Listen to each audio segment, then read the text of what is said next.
길을 가서 그가 다마스커스에 가까이 이르렀을 때 갑자기 하늘에서 빛이 쏟아져 그를 에워싸 비추었다.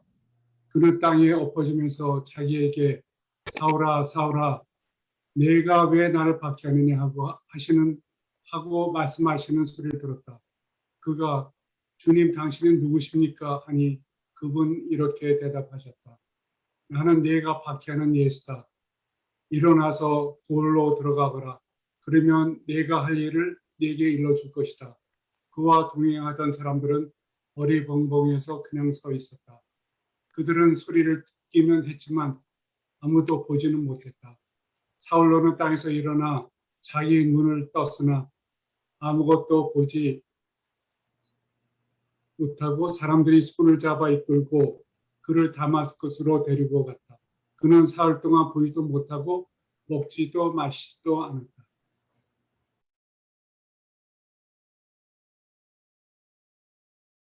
안녕하세요.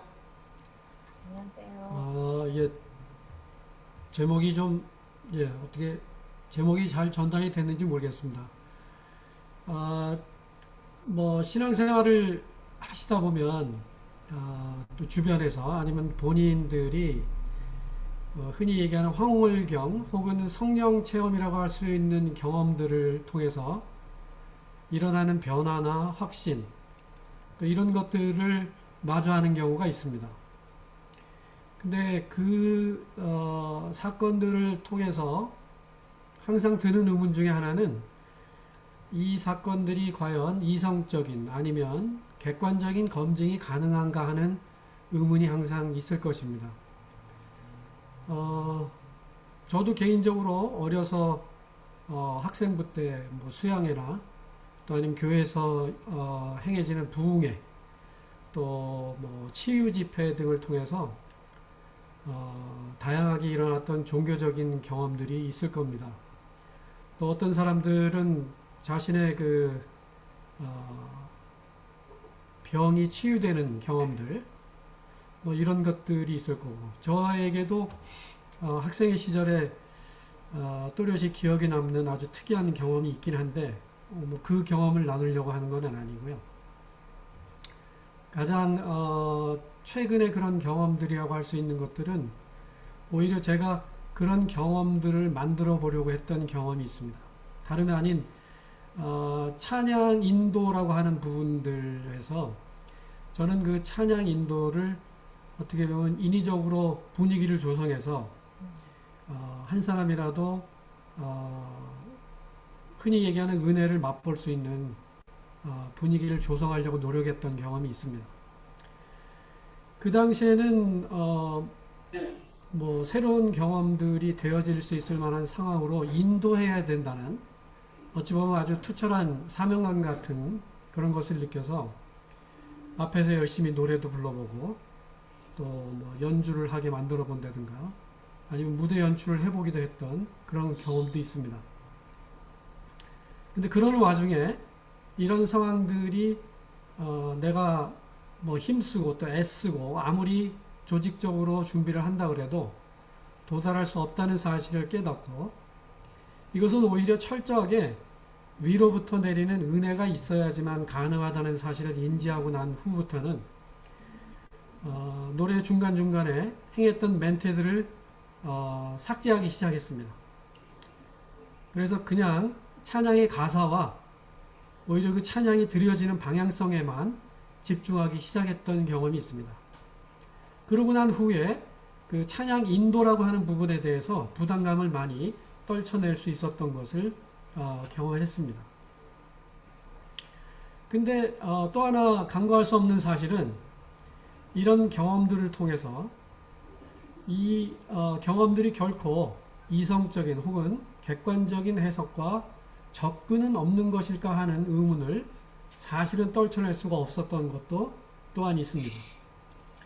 그래서 오늘은 이 부분에 대한 의문을 오늘 본문을 통해서 한번 간략하게 점검해보고 혹시나 잘못 해석되어질 가능성이 있는 우려에 대해서 어떻게 하면 객관적인 접근 방법이 있을까 또 본문을 통해서 미약하나마 판단 기준을 한번 찾아보려고 합니다. 오늘 본문 속에서는 저는 세 가지 관점을 관찰해 보려고 합니다.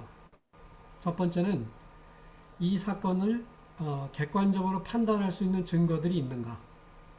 두 번째는 사건 속에 능동적인 일을 하시는 주체자, 행위자가 누구인가. 그 다음에 이 사건을 통해서 마지막으로 이 초자연적인 사건을 통해서 변화되었는가 혹은 확신되었는가를 점검해 보려고 합니다. 제일 먼저 이 사건이 과연 객관적인 사건이냐라고 하는 것들을 살펴보려고 합니다.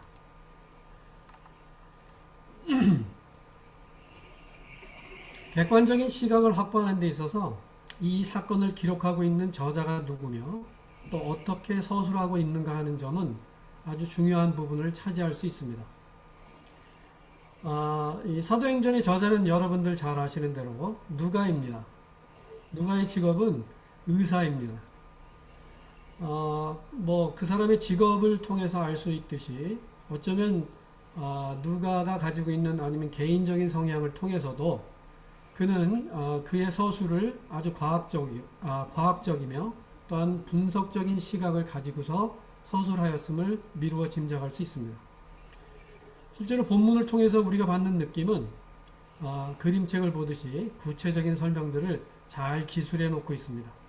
삼자의 눈으로 상황들을 잘 묘사하고 있음을 볼 수 있습니다.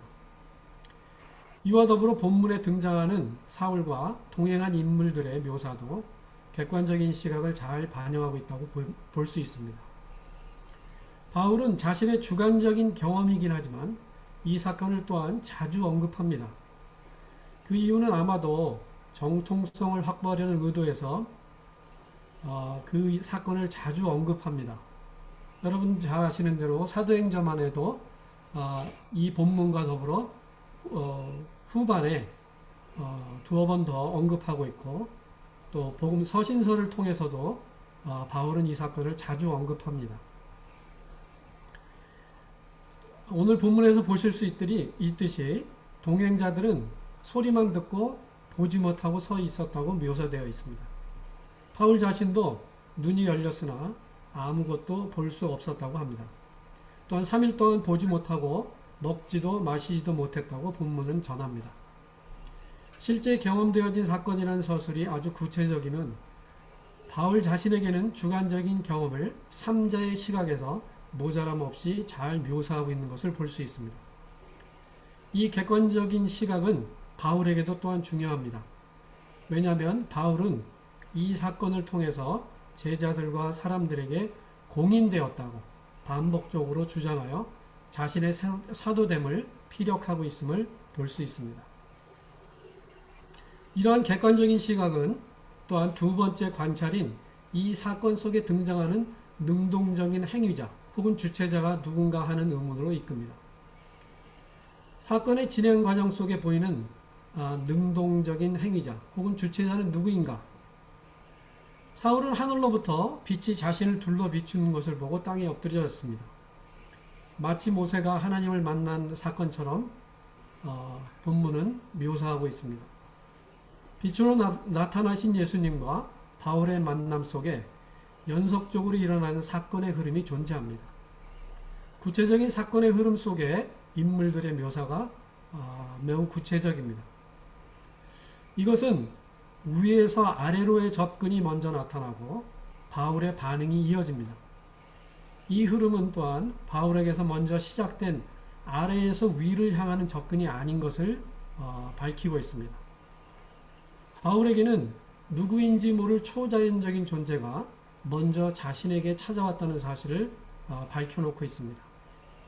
이는 다름 아닌 위에서부터 아래로 향하는 접근, 예수님의 입장에서는 찾아오심 혹은 다시 오심의 사건인 그리스도의 현현이라고 볼 수 있습니다.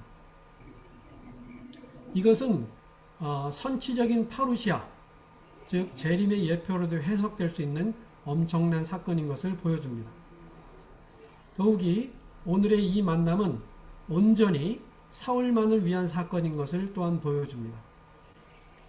예수님은 사울의 눈과 귀와 의식에 호소하셔서 그가 주님에 대한 온전한 이해를 가질 수 있는 방법이 무엇인지 너무나도 잘 알고 계셨던 것이 아닐까 생각됩니다. 이 만남의 주체자이신 부활하신 예수님의 능동적인 사역은 바울 스스로 자신이 남들과는 다른 주님에 대한 갈등 속에 고민하고 있을 때 이 사건을 경험한 것이 아닙니다. 또한 주님과의 만남을 통해서 황홀경 자체를 경험되어지도록 이 사건이 흘러가는 것도 아닙니다. 오직 하나님의 계획하심 아래서 그가 감당해야 할 사명이 있기에 부르심을 입었다는 사실과 바울의 입장에서는 이 만남이 주님이 제자들에게 몸소 보이신 사건과 견줄 수 있는 사건이며 바울도 주님의 부활에 동참했다는 증거를 갖게 하는 사건임을 본문은 전하고 있습니다. 이와 더불어서 위에서 아래로의 접근임을 보여주는 다른 사실 한 가지는 바로 사도 아나니아의 등장입니다. 그의 등장은 앞서 이야기한 이 사건이 객관적인 증거와 더불어 능동적 행위자인 주님의 관련을 더욱더 공교히 하는 증거이기도 합니다. 사울과 아나니아는 서로 어떠한 연관성도 가지지 않은 사람들입니다. 아나니아는 사울을 소문을 통해서만 알고 있는 정도인데 그가 주님을 위해 사는 사람이 아님을 알고 있음을 기술한 성경은 하나님의 간섭과 섭리에 대한 객관성과 행위 주체자의 능동적인 모습들을 더욱더 상세히 그리고 힘있게 전하고 있는 것을 볼 수 있습니다. 오늘 본문에서 보이는 다른 능동적인 행위는 사울에게 먼저 자신이 누군가를 통해서 사울에게 장래의 사명을 고할 것을 언급하시어서 사울과의 만남이 철저히 주님 자신의 의지로 간섭하고 있음을 보여주며 사건을 자신의 계획하심 아래 전개해 나가는 것임을 보아할 수 있습니다. 이 의문들은 당연히 주님이 이 사건의 행위자임, 능동적인 주체자임을 보여주고 있습니다. 이러한 관찰들은 이제 결론을 향해 갑니다. 결론적으로 이 만남은 변화를 혹은 확신을 결과물로 보여주고 있느냐는 것입니다. 먼저 바울은 이 경험을 통해서 자신이 변화되었고 이 연고로 다른 사람들도 이 체험을 함께 할 수 있기를 바랬습니다. 바울에게 어떤 변화가 그 짧은 만남을 통해서 일어났을까 하는 의문은 그가 보여준 변화를 보면 알 수 있습니다. 변화 혹은 확신이 중요한 이유는 변화가 그리스도 체험을 궁극적으로 입증해주는 절대적인 평가 기준은 아니지만 사람들이 종국에 변화되지 않고서는 그리스도를 알고 있다고 믿음이 있다고 얘기할 수 없다는 점 또한 사실이기 때문입니다. 사울은 이 사건을 통해서 바울로 거듭났습니다. 그가 가진 바리새파적 의인 인식에서 하나님의 의가 필요한 구원이 있다는 사실을 아는 바울로 변화되었습니다.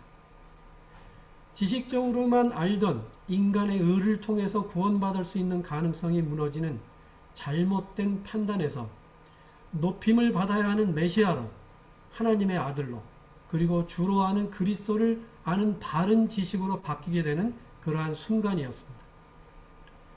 원수였던 자신이 주님의 종이 되는 사건이었고 더 나아가 그는 그리스도 안에서 새로운 피조물이 되었다는 것을 고백하는 아주 귀중한 사건입니다.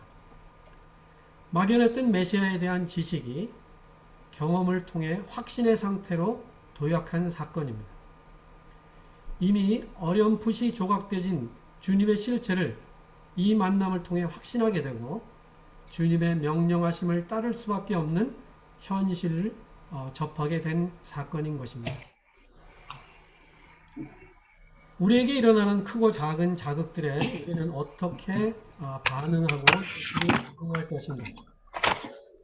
개개인에게 나타나는 주님의 현현은 오늘날도 계속되는가? 이러한 만남들에 대한 우리의 조금은 불편한 경험들을 우리는 어떻게 해석하고 받아들일 것인가?